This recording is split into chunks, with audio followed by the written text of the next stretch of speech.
This is a segment we like to call the Shelter Scoop to find out what's going on at the Humane Society of North Iowa. And Sybil joins us here today. Good morning, Sybil. Oh my gosh, I get an applause and everything. Wow. Oh, well, we're stepping up our game a little bit here. It must be a very special day. Oh, thanks to our great sponsor. They've been doing it for years. Garner Vet Clinic over in Garner, obviously, and the Garner Pet Resort and Wash. Dr. Bruce and the whole crew over there do a great job of taking care of your animals. So if you're looking for somebody or you're new to the area, then come on down and check out Dr. Bruce. Tell him Jay and Sybil sent you.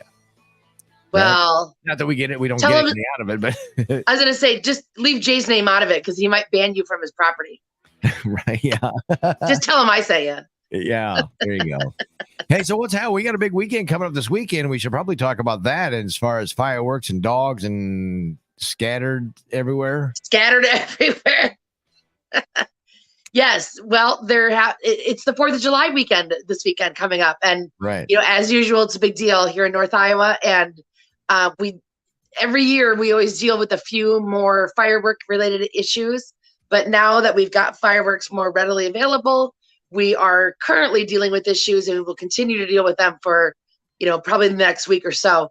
People are lighting off fireworks in their neighborhoods and it causes dogs or cats to run off out of fear or, just strain. And so we see a real increase in the number of animals that come into the shelter this time of year because of fireworks. So even if you're not lighting off fireworks in your neighborhood, if you let your dog outside to go to the bathroom or to just hang out, make sure that your dog is wearing proper ID, your name, their identification, their name, your phone number, your address, so that if your dog is picked up by animal control or the PD, they know who to contact. Or if they bring it out to the shelter, we know who to contact. So make sure that your animal has proper ID. During the 4th of July celebrations, I know Mason City is having theirs on Sunday night and Clear Lake will have theirs on Monday night. These are the big, huge planned fireworks shows.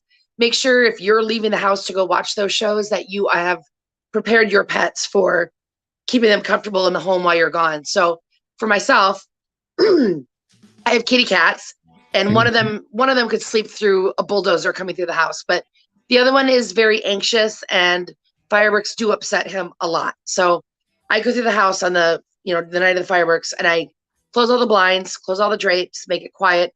I put some music on the TV.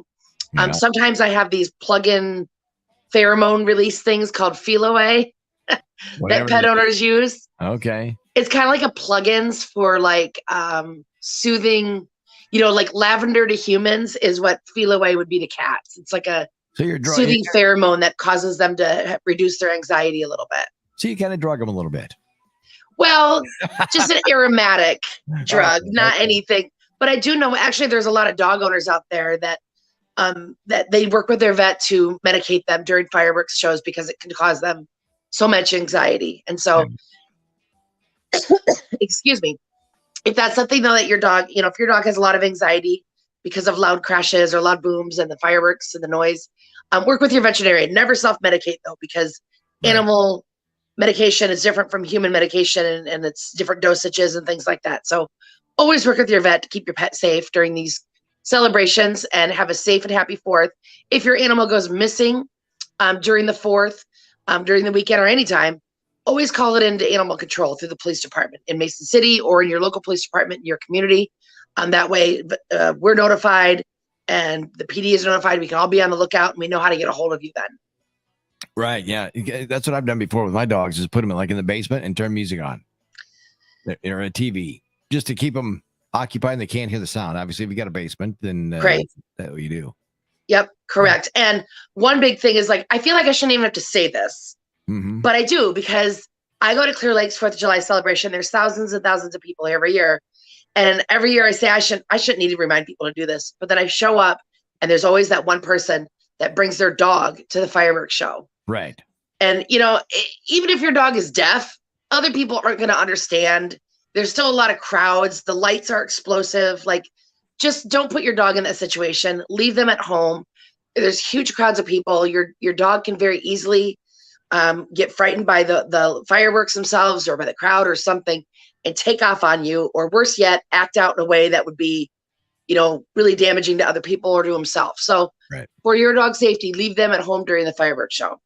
Excellent. Well, Sybil, as always, it's always great to catch up and get the scoop from the shelter and at the Humane Society of North Iowa, and keep the dogs safe, and dogs and cats and parrots and guinea pigs, whatever else. Right? Just cats and dogs for now. Oh, okay. All right.